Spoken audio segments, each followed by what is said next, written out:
What's up, Dodgers family? This is Victor here, and buckle up, because today's news hits hard. And before we even jump into it, do me a huge favor. Drop a like right now and hit that subscribe button so we can finally smash the 12,000 subscriber goal. Your support has been insane, and seriously, you guys help this channel stay alive every single day. Now listen, we've talked a lot about additions, big moves, possible trades, free agents, all that hype. But today is different. The Dodgers just suffered two shocking roster losses. I mean shocking. These are two players who, whether people admit it or not, mattered. Two players who helped this team in crucial moments.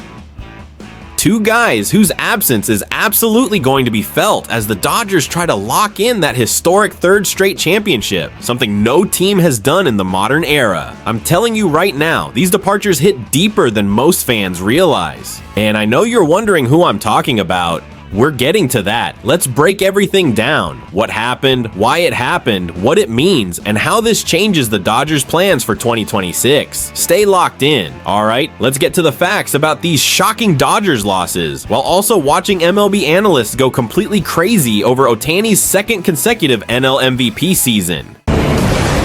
Still ahead, it's unanimous once again. Shohei Ohtani earns National League MVP, and now he's in a league of his own. That's next on CBS Sports HQ.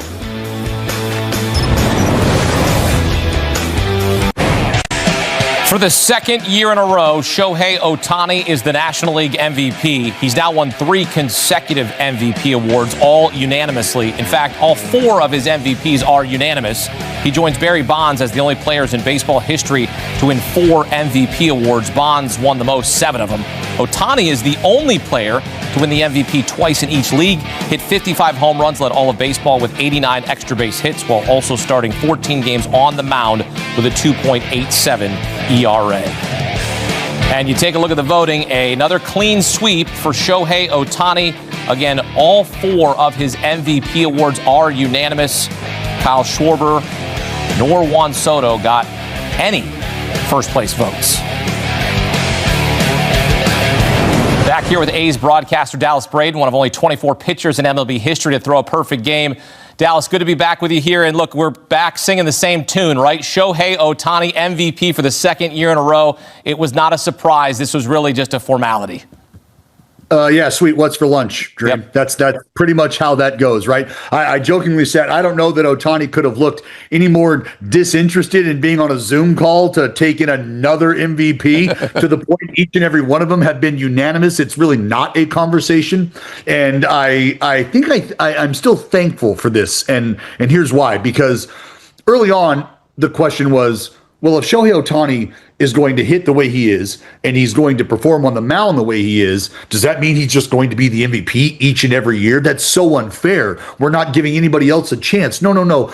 That is fair, and that's what makes him so special, is if you were to have to start from scratch and build your team with the 26 roster spots that are available to you today, you're picking one player and one player only. And everybody knows who that player is, and it's Shohei Ohtani, simply because he does everything your favorite offensive player does and more. And he does everything your favorite pitcher does and more. It just depends on which perspective you're looking at it from. So with that kind of talent, I think it's one of those things where you do, kind of like with Aaron Judge, you can go argue with a wall if you want, or you're probably better served just appreciating what you are watching. Because anytime the conversation comes up, the name that gets dropped is Babe Ruth, right? Well, he has taken that rearview mirror that Babe Ruth's name pops up in, and he has ripped it off and thrown it away. Because that conversation, we could have had that a few years ago. This is a dude who is rewriting history each and every time he steps onto the baseball field.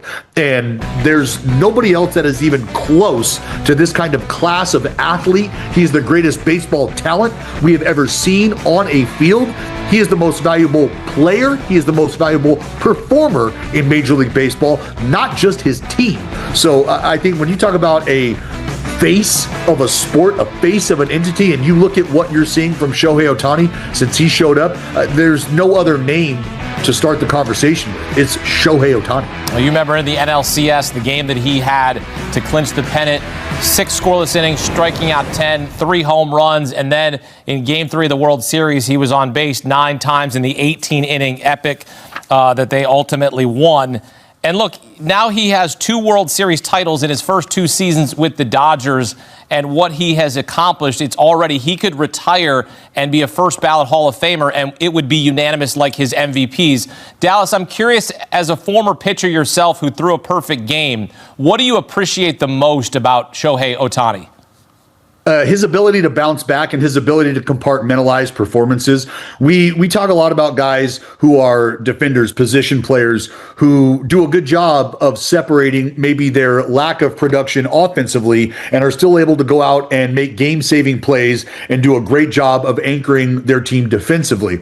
And for Shohei Ohtani to be able to do those 2 things simultaneously is a huge mental exercise. And he is able to perform and compartmentalize the best that I think anybody has ever seen. So when you talk about leaning on Shohei's performances in one realm or the other, it doesn't ever feel like you just get a sense of him mailing it in on one side of the baseball because the other side isn't picking it up or he's not performing in that way. And you know, I've said this about Shohei Ohtani, and I said that he knows how good he is, and he has known how good he is for a long time. Let's not forget that this is a man who took the time early on in his life to draw up and forecast his entire baseball career by age, by performance, by accolade, and he's continuing to check those boxes. I said Shohei Ohtani knew exactly what he was doing when he signed with the Anaheim Angels early on. He said,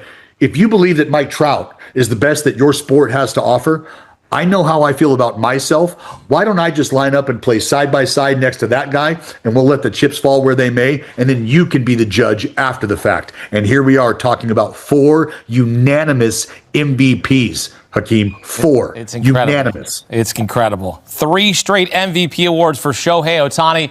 Man, I could talk ball with you all night long. Dallas Braden, good to be back with you, my friend. Appreciate you jumping on with us and reacting here to the MVPs. And another MVP season for Shohei Ohtani as you take a look at where this stacks up against the 4 major North American sports. Shohei Ohtani has played 8 seasons of Major League Baseball. Half of them were MVP seasons. The last 2 were World Series winning MVP seasons. Shohei Ohtani, again, in a league of his own, the only player to win the MVP twice in each league. All right, let's talk facts. Tony Gonsolin elects free agency. The first big shock, Tony Gonsolin is no longer a Dodger. He elected free agency after being outrighted. And man, this one hits differently. Gonsolin wasn't just another arm. He wasn't some random depth piece. He was a guy who helped win a World Series, a guy who made an all-star team, a guy who once posted a 16-1 record with a 2.14 ERA in 2022. That season he was untouchable. One of the best pitchers in all of baseball, a legit dude. From being a 6th-round pick in 2016 to a Rookie of the Year finalist in 2020 to starting meaningful postseason games, Tony Gonsolin wasn't just part of the Dodgers. He was part of this team's identity during its dominant stretch. But injuries just derailed everything. Since 2022, it's been a completely different story. 4.98 ERA across 103 innings in 2023. His elbow finally gave out. Tommy John surgery wiped out 2024. Returned briefly in 2025, but instantly went back to the IL, needed yet another elbow surgery in August 2025. And after being DFA'd on November 6th, nobody claimed him. This is brutal, because when he was healthy, he was a weapon, a legit difference maker. But baseball is unforgiving, and now Tony Gonsolin, an all-star, a champion, a guy we saw grow in Dodger blue, is gone. And I'm not gonna lie, that's gonna be felt. Even if he wasn't part of the rotation plans for 2026, his upside, his experience, his familiarity with the team, that mattered. Losing him hurts. And it doesn't stop there. Now let's analyze the fact that Ben Rortvedt claimed by the Cincinnati Reds. Now the second loss, and this one caught everybody off guard too. Ben Rortvedt has been claimed off waivers by the Cincinnati Reds. And again, I can already hear people saying, oh, he was just a depth catcher. But no, that's not the story. Rortvedt came in when the Dodgers desperately needed stability behind the plate after Will Smith fractured his right hand. And he did exactly what a winning team needs from a backup catcher. He hit .224, 309, 327. Productive enough for a backup. He had a home run, 4 RBI, and 58 plate appearances. He handled the pitching staff extremely well, and he started both wildcard games. You don't just replace that kind of depth easily. Dalton Rushing is the future. Yes. Will Smith is the star. Absolutely. But catcher is the one position where injuries can wreck your season instantly. And now the Dodgers lose a guy who proved he could step up in a high-pressure moment. This is one of those moves fans only appreciate when the season starts, and suddenly you realize you need that extra catcher. Another loss that matters more than people think.